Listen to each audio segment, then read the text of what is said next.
increase sales, improve margins, and grow your business. Guaranteed. Top secrets of marketing and sales. Professional Profile Series. Now, David Blaise. Hello and welcome to this very first episode of our Professional Profile Series, where we interview growth-minded business professionals to discuss what they're doing better and differently to grow their sales and profits. I'm David Blaise, president of Blaise Drake & Company and TopSecrets.com. I've been doing this podcast for many years, originally by myself, eventually with several co-hosts. And today I am joined by my co-host, business development goddess, Bianca Istvan, who is actually the driving force behind this new series. She's the executive producer of this show, and she has handpicked all of today's guests. Welcome, Bianca. Thank you so much, David. I'm really happy that we are able to create a space for business professionals where they can add value, they can get some great insights from the other guests, and obviously promote their business at the same time. So I would like to present the first guest that's on my screen, in this case, Taylor. Welcome. Please tell us about yourself and your business, of course. Okay.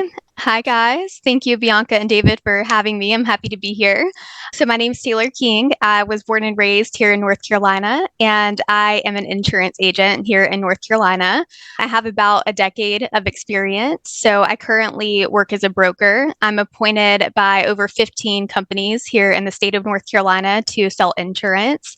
I'm not confined to one specific insurance. So I do a little bit of everything: auto, home insurance, life insurance, and then also pet insurance and all of the toys. So auto, home, in addition to boats, golf carts, RVs, you name it, I can do it. So yeah, that's a little bit about me, and I'm just happy to be here. So thank you for having me. Thank you so much, Taylor. Welcome. Frank, you're the next one on my screen. So please tell us a bit about yourself and your business, of course. Sure. My name is Frank Demming, a.k.a. the local business guy. I'll tell you about that at some other time. But I own and operate a company by the name of Local Business Marketing Solutions. We're a lead generation digital marketing agency that helps attorneys get the word out about their businesses, but mostly local attorneys. Like, we don't do any international law. We do anyone who does like family law, personal injury law, estate planning law. We do a little immigration, criminal law, etc. We've been around for 16 years, and it's been a joy. It doesn't seem like work to me because marketing is what I live for. So, thank you so much. Always great to see you here, Frank. Thank you so much. Brad, please welcome, and please tell us a bit about yourself and your business. Yeah, how you guys doing? My name is Brad Demint. I'm from Florida, born and raised in St. Petersburg, Florida. I am a real estate title, account executive, senior account executive, or a Greenleaf title. Really good at marketing and sales, and I am a podcast host of How to Win with Brad Demint. So I've had a podcast for almost 5 years now, and I'm a speaker. I'm always getting out there, just building relationships, networking. I plan a lot of networking events, and title is my main thing. I love real estate. I love building relationships and just helping people grow. You know, I've been doing the podcast. I started when I was 19 years old, actually. So now I'm about to be 24. So I'm one of the youngest guys in my industry, and I'm always about being different, getting attention, and just building relationships and helping people win. I'm all about winning. That's all my brand is about. And just collaborating with other people and growing their social media and getting business and making money from it. So excited to be on here and excited to grow with you guys and win together. That's absolutely fantastic. I'm pleased that you are all here. I'm very, grateful you accepted my invitation. And David, I want to pass it to you. Okay, great. Yeah, it's so nice to see your smiling faces here. I couldn't ask for a better group of people to join us on our very first episode in the Professional Profile Series. So thanks again so much for being here. So a lot of what we talk about is growth in the business. And obviously we've got some people here who know a bit about that, which is what I'd love to have you share. So if you wouldn't mind, just take a moment to tell us, what are some of the favorite things that you've done to be able to grow your own business? What are a few of the things, and it could be something you've done recently, recent wins, recent things that you're doing, or things that you've done in the past. What are the things that helped to get you to where you are now? Let's start with Taylor. Okay, so I would say definitely one of the biggest things is networking. We know how important that is to driving in referrals and just keeping and cultivating those relationships and connections. And I always like to say there's room for everybody at the table to eat, right? I know it's a competitive market, whether you're in insurance like me, or maybe you're a hairstylist or a realtor, whatever the case may be. I know it's saturated, but there's always room for more. And one thing that I also like to do is collaborate with others in my industry. We're always helping each other out, and I don't think we need to look at each other as competition. We can all help each other, and I think learning that we're better together is definitely a big thing. So that's something that's really helped me, is just stepping out, getting out of my comfort zone, and just continuously networking and meeting new people. And I imagine in your industry, there are a lot of ancillary industries that are happy to feed leads to you. Absolutely. Yeah, we pass leads around. I mean, I'm a broker, so I work with a bunch of different companies, whereas I have agents that are at captive companies. There are certain things they can't write. They send it to me and vice versa. So I like to keep those connections, and we should never look at each other as the competition. So right. So when you talk about networking, you're talking about in-person networking, online networking, a combination? A combination of everything: digital networking, utilizing LinkedIn, Facebook, Instagram, TikTok. I can't tell you how many times I've met people off of a simple reel or a story, on Instagram. So that's huge. And, I try to do it in person when I can, just attending networking groups and taking advantage of just doing the research and staying on top of it in my area. So you're doing everything all at once is what I got from that. Absolutely. Okay. Now, for people who are watching this, because sometimes when people are watching something like this or listening to it and they're hearing other experts who are doing a lot of things at once, it becomes a little intimidating. How do you make it happen without overloading yourself? It's all about overloading, especially when you're. I mean, that's kind of how I see it. I mean, some days there are 12-hour days. You're just nonstop, and then sometimes you skip lunch. You got to do what you got to do to make it happen. Okay. Yeah. So. Perfect. Thank you so much, Taylor. Frank, thank you. You're up next. For me, just a lot like Taylor, I do a lot of networking, mostly places like LaTip and Chamber of Commerce, things like that. But the secret sauce that really drove a huge boom for me in the last, I would say, 2.5, 3 years has been LinkedIn. Mastering that, not myself. I can't take the credit for it. I took a leap of faith and I hired someone who is my business development person, and she has totally knocked it out of the park in terms of my growth within LinkedIn. As a matter of fact, that's how I met Bianca.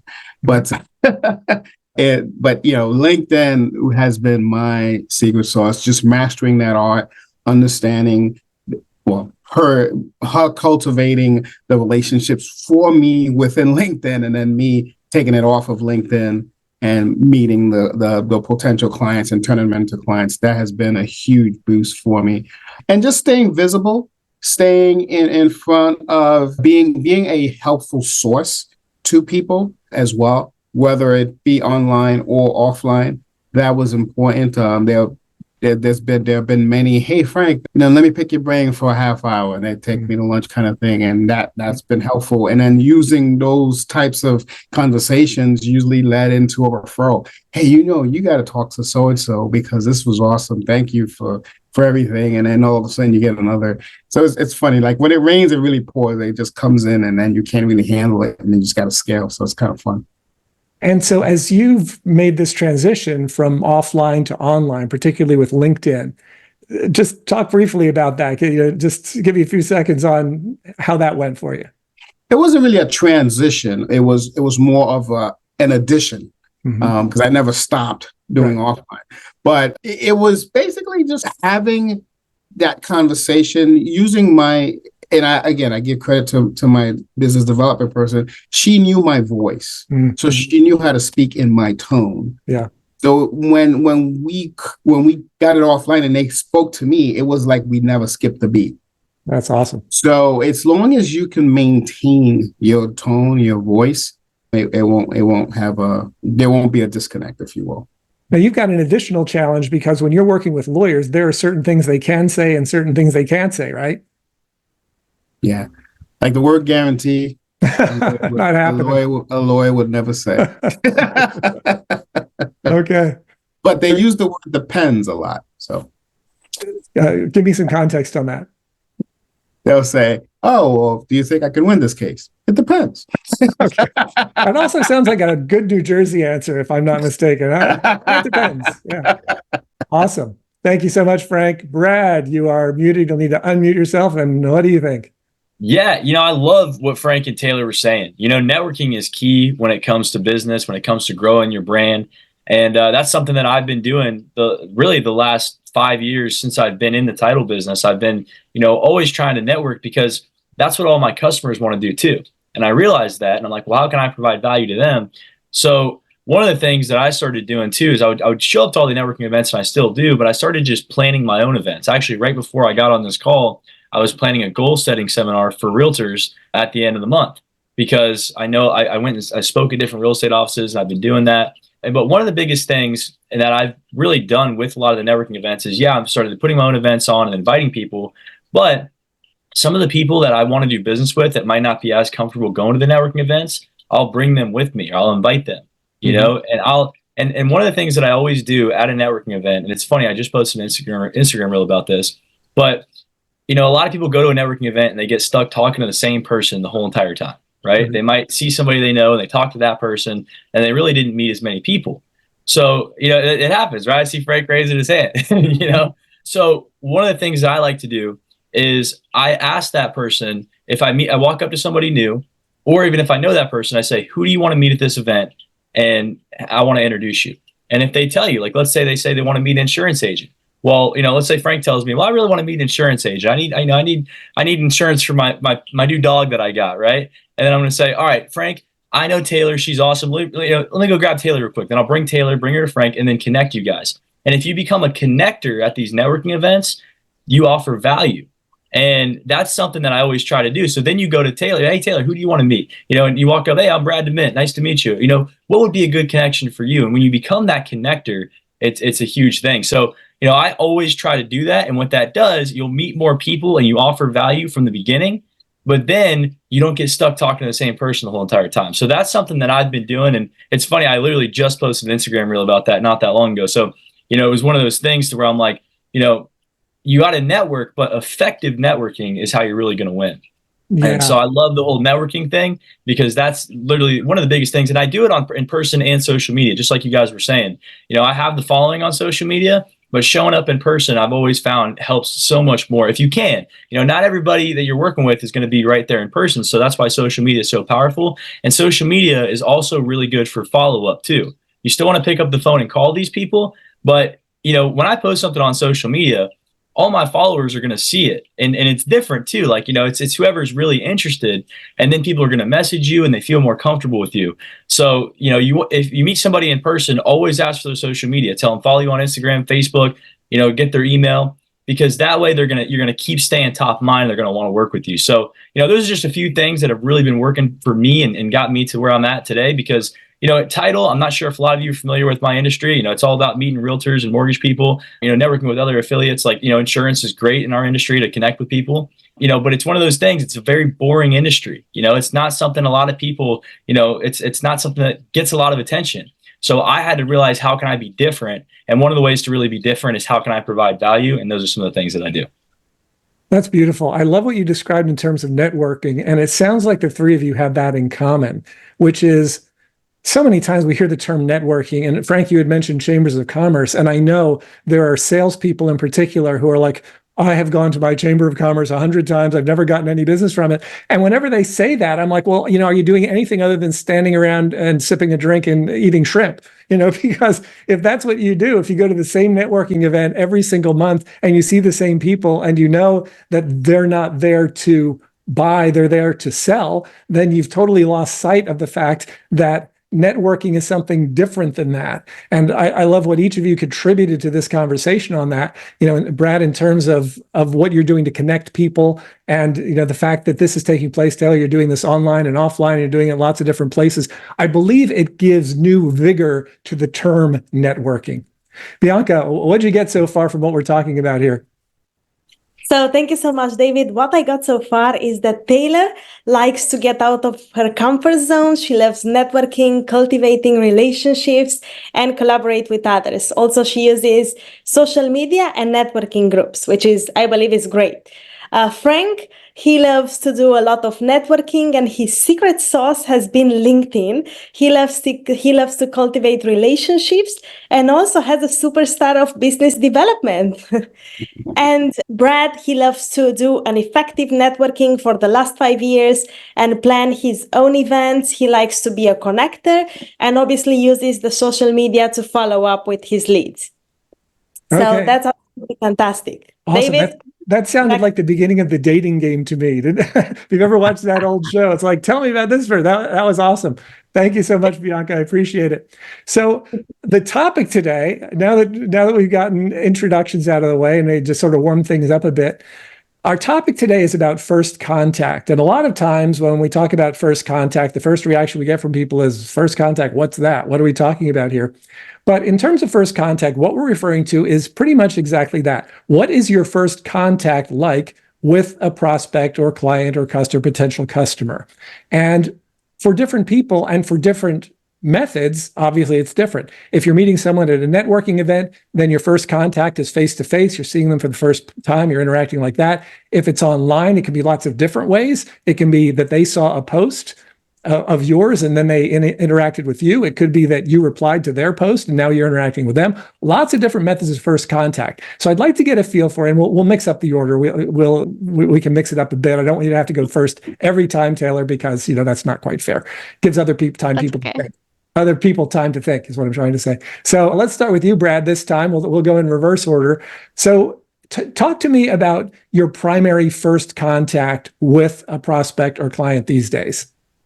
Yeah, so I do a few different things. Now, one of the things I like to do is the warm cold call. So what I'll do is I'll go on social media, or look them up or something like that, and I'll start commenting on their posts. Try to send them a friend request on Facebook or a follow on Instagram, so that they already are familiar with me. So when I call them, I'm not just some random person. They're going to say, I don't know who this is who's calling me.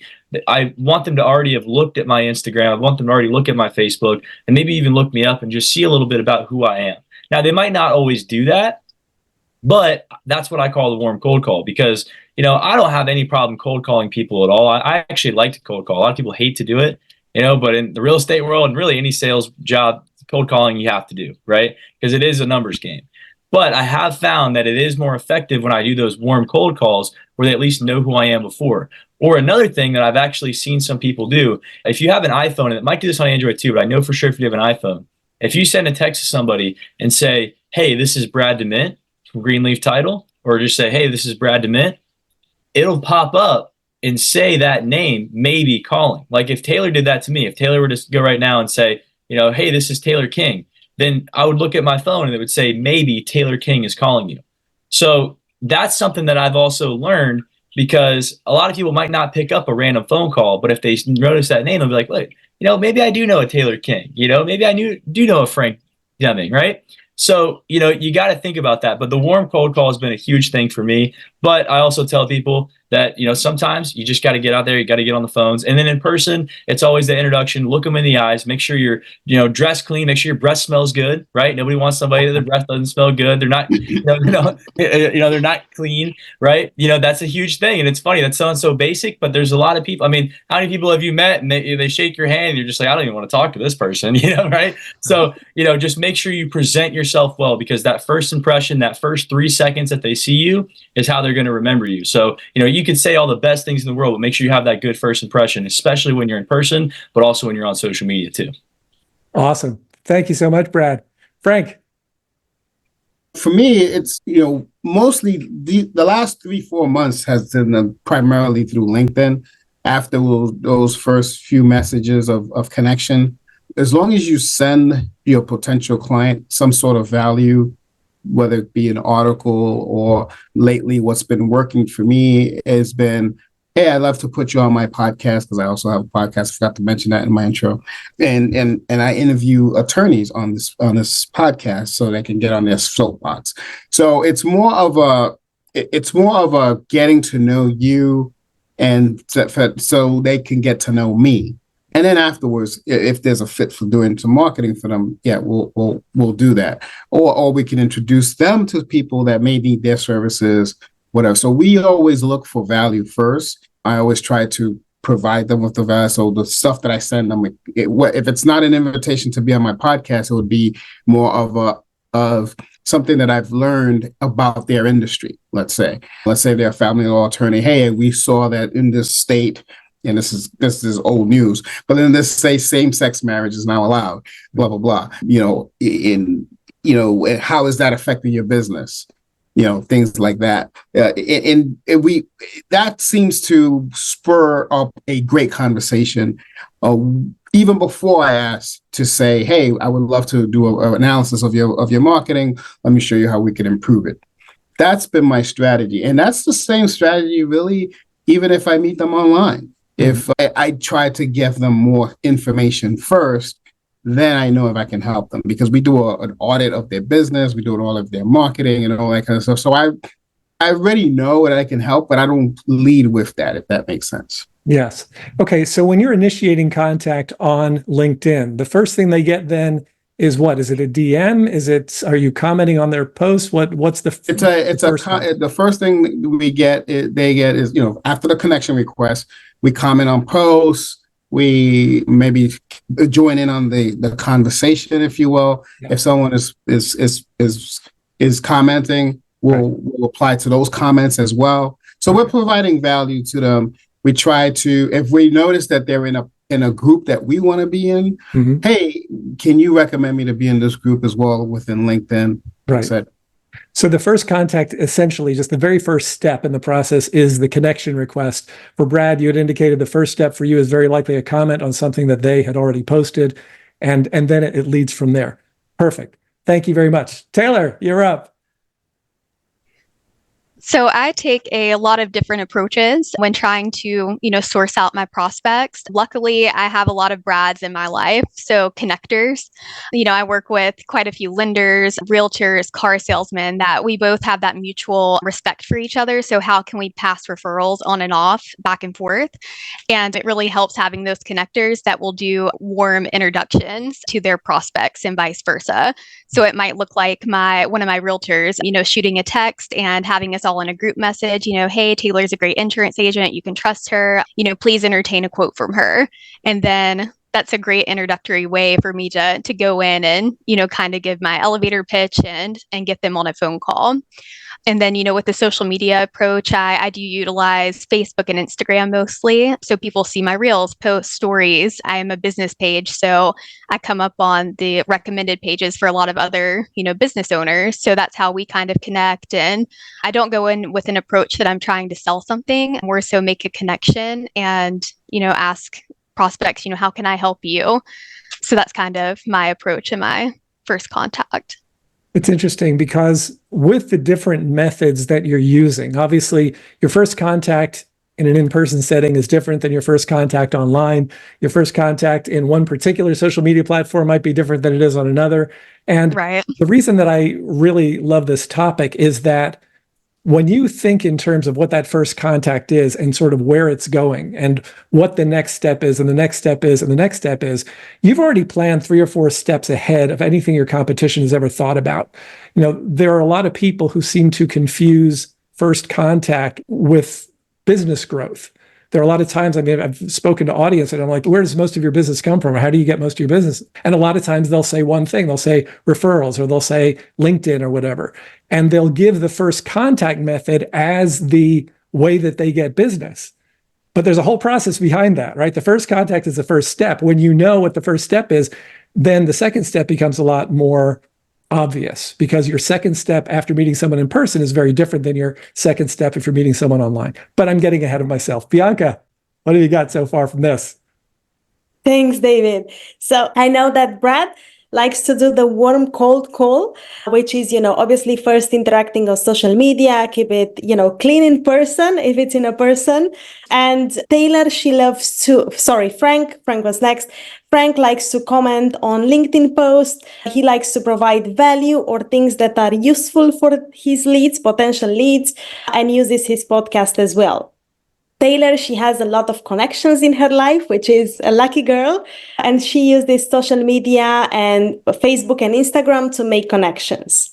David, please tell me any other thoughts on the first contact. Yeah, I think, like I said, I started getting ahead of myself here, but it's one of the areas that I think is one of those small hinges that can swing big doors. Very often, there are salespeople or business owners who get themselves into a situation where they've only ever done one method of first contact, say cold calls, for example. And I'll ask people, what's your first contact method? And they say, well, cold calls. Like that's it. Like that's the only thing that you can do. And one of the things that people tend not to realize sometimes, not this group, obviously, because you're doing a lot of things very well and very differently, and you're taking a varied approach. You're not just stuck behind one thing. But when people are stuck with one method of first contact, they're always going to be going down the same path. I'm making a phone call and I can't get someone to call me back. And I'm making more phone calls and I can't get people to call me back. So they run into the same problems. When you mix up the first contact methods, you run into an entirely different set of problems and an entirely different set of solutions. So I'd like to ask you, because I really love the input I'm getting from this group, what would you say are the biggest challenges you have right now with your primary first contact method? So for example, if you're leading off with a comment on social media, what does that lead to in terms of challenges? And then how do you overcome that? Let's start with Frank this time, since we started with everybody else first before. No problem. Yeah, so with me, with my LinkedIn method is because, so just some data here that this is as of 2021 or 22. So it may be a little off. The average person spends about 8 hours a week on Facebook. Conversely, the average person spends about 1 hour a week on LinkedIn. So that being said, sometimes when you have that first contact connection request, it's left without being seen for some time, especially people like attorneys. So that's one of the challenges I have is, having that waiting for that. In terms of networking, sometimes people, they'll say, oh, they're interested, they want to talk to you, they want to grab a cup of coffee or whatever, but it's not, it just never happens. They keep getting, when you deal with busy professionals, my main challenge has always been getting them to take that next step after the first contact, if that makes sense. Yeah, that makes perfect sense. Waiting, I think, is the big thing. And that's very often a consequence of every form of first contact, right? You meet someone at a networking event, you're waiting for them to reply back. Or if you're calling them on the phone, you're waiting for them to return your voicemails. So that's a great point. Thank you, Frank. Taylor, let's go to you. So I take definitely a lot of different approaches with the industry I'm in. So with social media, I don't leave room for open ends and in-person networking. If I'm handing somebody my business card, I'm leaving it in their hands to reach out to me. I don't like that. I try to get their number, their email, a way that I can contact them to get something on the calendar. Same thing with social media, just trying to get their contact information, a good time that they, might be reachable during the week. Can we set up a time for coffee? Just getting something on the calendar. It doesn't matter. And even with cold calling, I've learned, I'm not necessarily trying to make a sale within that first call. I'm just trying to book an appointment. And that could be, just through educating them on something they need to know more about, really anything to get the conversation started. And if they like me and trust me, I know that they're probably going to use me. So that's kind of how I approach that one. Yeah, you raised such a great point about giving someone a business card versus getting a business card.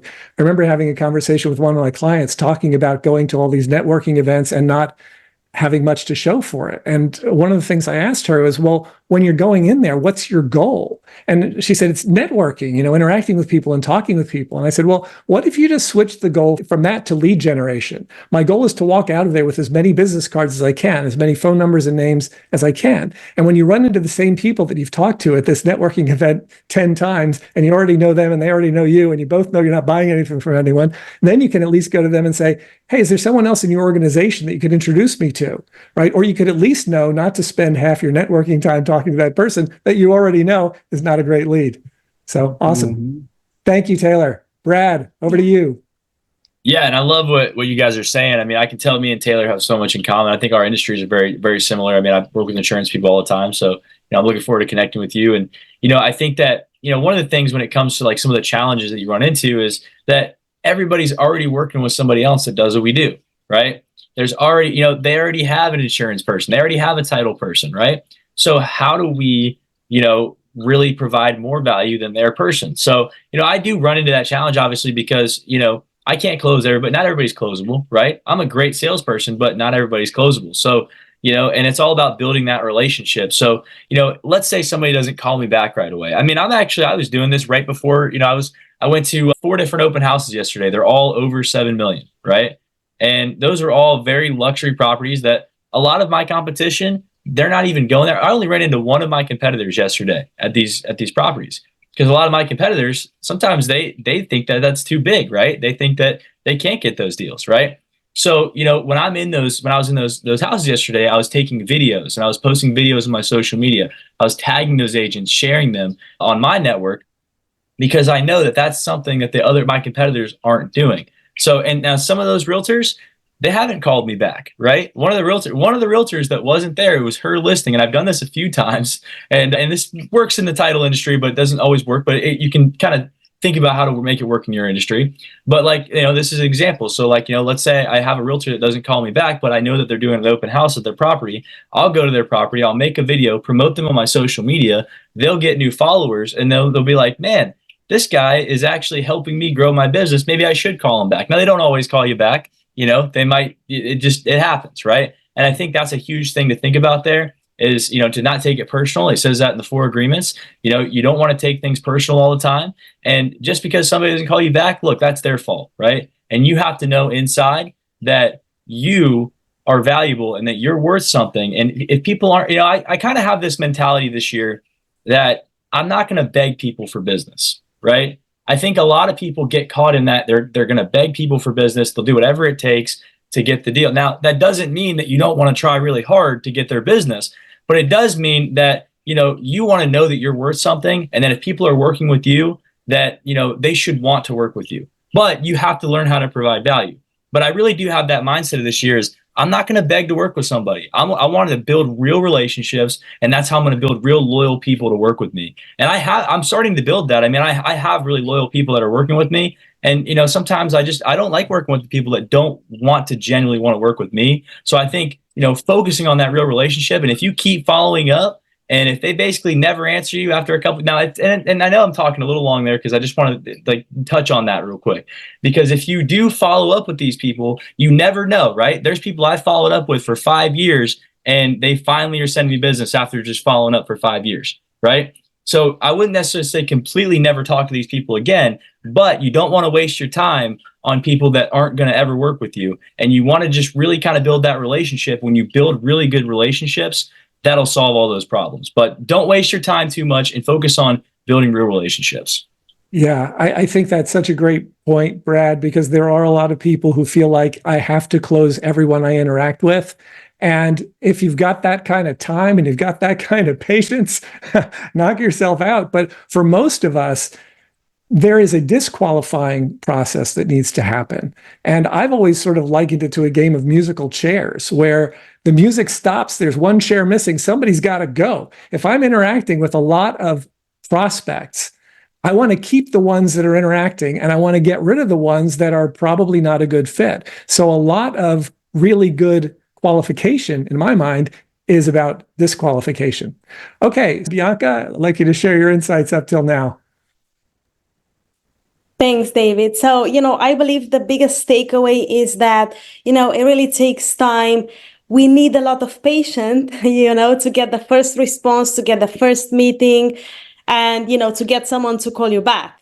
So especially with all the automation that's happening in today's world, like I understand that's a huge problem for social media, or in this case, Brad, if somebody doesn't call you back. So thank you all, for sharing your insights. I believe you all done a great job.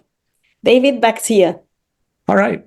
Well, for the people who are watching, the thing I would ask you is, how can you apply what we talked about today immediately, right? It's one thing to listen to a podcast, it's one thing to listen to good ideas, but it's likely you'll be on to the next thing, and then all this is lost. I would encourage you to ask yourself these questions. How can you apply this immediately?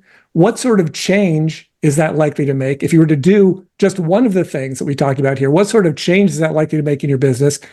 And what's the impact? Like, what's the impact if you were to add one more first contact method to the method that you're using now? If you were to change your method of first contact, if it's not working, change out any of them that aren't working for something that is working. And consider the fact that what you're doing now may not be the best thing going forward.